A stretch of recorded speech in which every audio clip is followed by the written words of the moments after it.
Becca, you're still such an unthoughtful and worthless wife as always. This was a trip that my son and I were looking forward to. You, who have no part in this, can go home right away. So my mother-in-law starts nagging me the moment my husband leaves the table. We were on an overseas trip that my husband asked me to plan.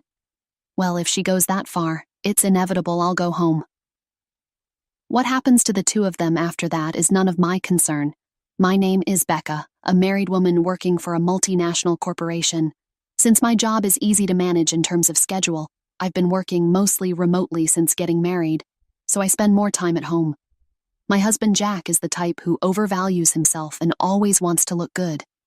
He's a big spender and has never contributed a penny to our household. I didn't realize this while we were dating, but after we got married and started living together, his true nature gradually emerged. His mother seems to enjoy bragging about her son.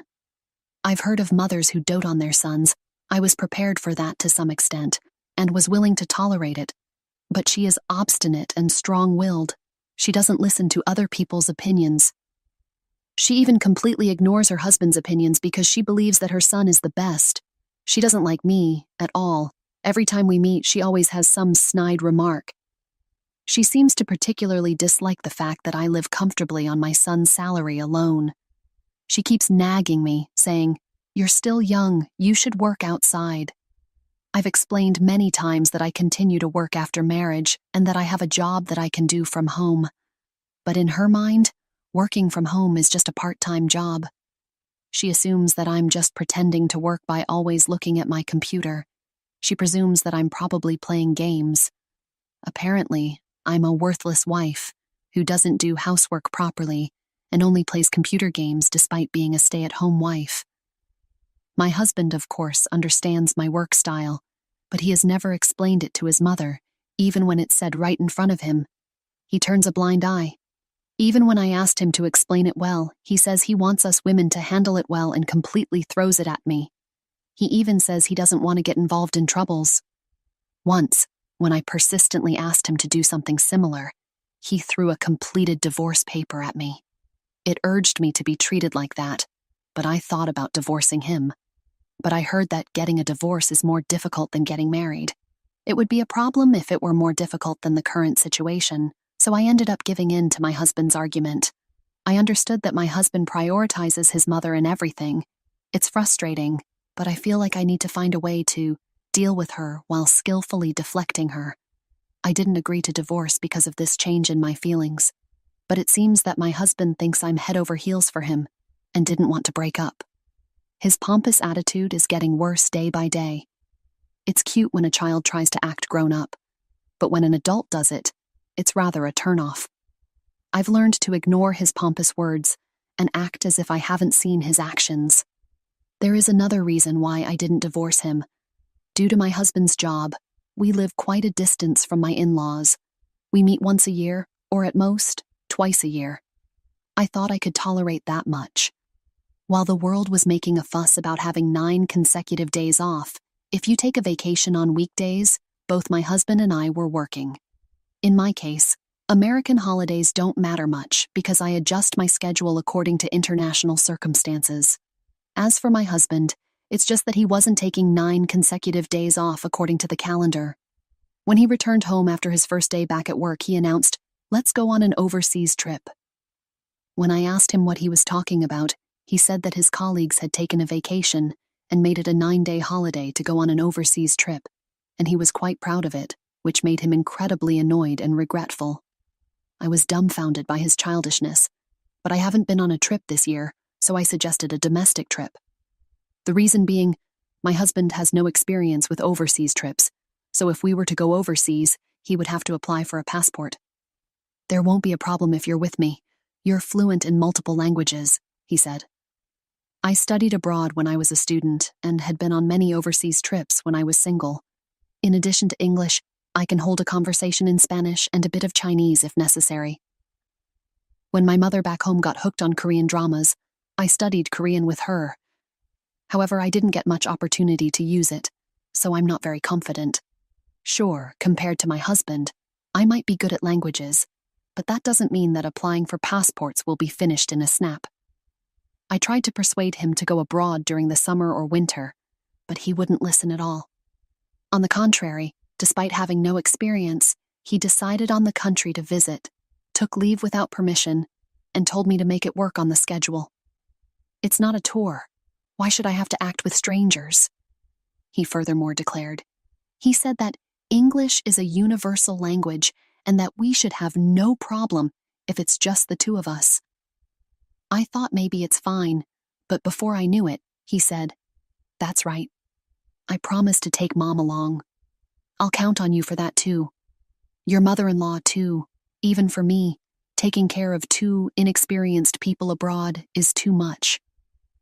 You should show some filial piety once in a while. Maybe you can gain some favor by doing so.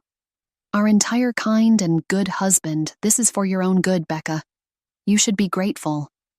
He said things that made it seem like he was doing me a favor, but arguing against it started to seem foolish. I decided to quietly make reservations as my husband instructed, and I came up with another good idea. Starting from applying for my mother-in-law and husband's passports, booking flights and hotel reservations, it's a lot of trouble, but in order to implement my idea, I patiently fulfilled all my husband's wishes and created a perfect schedule. On the day of the overseas trip, my mother-in-law, who knows nothing of my troubles, cheerfully and childishly exclaimed, "Just as I expected from my son. It's a long journey overseas. The seats are business class, aren't they?" Knowing my husband, he probably said something like, "I'll take you there." He probably bragged about himself, saying things like, "I made the reservations and planned the schedule." The truth is, I did everything, and my husband did nothing. They did nothing, and left all the procedures to me. What's more, the two of them, who have hardly any experience with airports, moved around on their own while I was doing the procedures.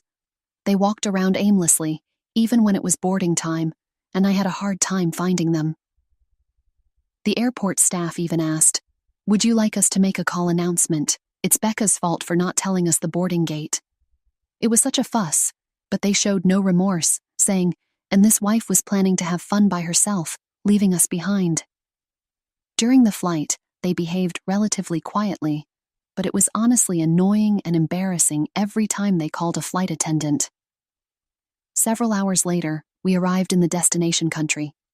After finishing immigration procedures and such, just when I thought I could finally head straight to the hotel and take a break, my husband turned pale and said, "I'm going to the bathroom," and thrust his luggage at me and ran away. I don't understand why only my husband got sick when we ate the same thing. He had been grinning and calling his favorite flight attendant. I guess this is his divine punishment. Serves him right. Becca, you really are an inconsiderate daughter-in-law. How long are you planning to stay here? My mother-in-law said, "This trip, my son planned it for me. It's a mother-son trip without the need for a daughter-in-law. You're a money grabber who doesn't even work. How brazen of you to think you can enjoy this trip for free. Go home now." Are you sure? Whether it's good or bad, I can't have fun when you're here. I see. That's not good. All right then. I'll go home now. I handed my husband's luggage back to my mother-in-law, only taking my carry-on, and turned my back to her. My mother-in-law, who received my husband's luggage, was stunned and had a very vacant expression on her face. It's not possible for her to react like that when she told me to go home. I was doing my best to hold back my laughter. My husband seemed to have been going in and out of the bathroom several times, so we didn't cross paths. Luckily, I was able to get a ticket back to America, so I became a passenger on the plane headed there. Originally, I had planned to find a chance to return home alone. If we had a good relationship, I wouldn't mind being taken around as a tour guide, but not with that mother and son. It's only stressful for me, and I will gain nothing. I can't stop grinning just thinking about what the two of them, who can't speak anything but English, will do when they are left behind. If they think a little, they should be able to manage with the translation function of their smartphone app. But I can't imagine my husband, who likes to show off and inflate his own importance, doing something like that. When I safely returned back after making a few detours, I headed straight to the luxury hotel where my parents were waiting. My husband Jack told me to show respect from my parents, so I treated them to a luxury trip in upstate New York. They were to travel there leisurely on a popular scenic route, enjoying the scenery and meals along the way. I managed to meet up with them earlier than planned, much to their surprise. When I briefly explained the situation, they were taken aback. They were astounded that I had agreed to such a request from Jack. My phone was bombarded with calls and messages from Jack, all of which I ignored. I switched off my phone and enjoyed this day to my heart's content. When I returned home after partying with my parents, I received a call from the embassy. According to their explanation, Jack had returned from the restroom to find his mother, my mother-in-law, sitting alone. Despite being surprised that I was not there, he was livid. He tried to contact me but couldn't get through, so he decided to make his way to the hotel by himself. However, not knowing where to go, he was visibly flustered when a kind person spoke to him in broken English. He was led away after being told that they knew the place and would take him there, only to be robbed of all his money, passport, and valuables. My mother-in-law was even stripped of her jewelry. When he was found standing on the street looking destitute, the police picked him up and referred him to the embassy for help. That's how he was able to contact me. The embassy official asked me to come and pick him up. He couldn't withdraw money because his wallet, which contained his bank cards, had been stolen. However, I asked back why I, a stranger, had to do that. I explained that I was already divorced from the man who was there. The truth was, I had kept the divorce papers he had thrown at me some time ago. Back then, I decided not to proceed with a divorce as I had heard it would be a lot of trouble. But this time, I had reached my limit. After filling in the divorce papers, I headed to the hotel right after landing back in the States. To my surprise, the divorce was accepted without any fuss. I already had a new place lined up, and the contract had been signed while making the travel arrangements. I didn't want to use the furniture I had shared with Jack. It made my skin crawl. In my new place, I planned to buy everything new, so I packed for both a trip and the move at the same time.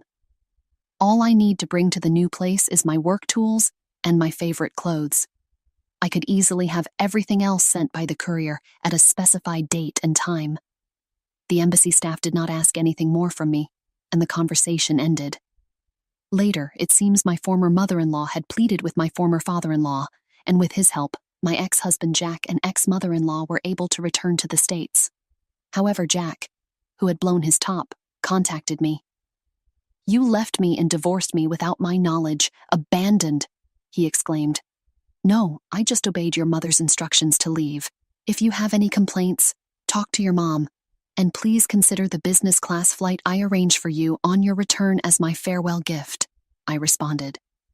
I also reminded him that he was the one who had first brought up the divorce papers. I only filed the divorce papers he had prepared, fulfilling his wish for a divorce, I clarified.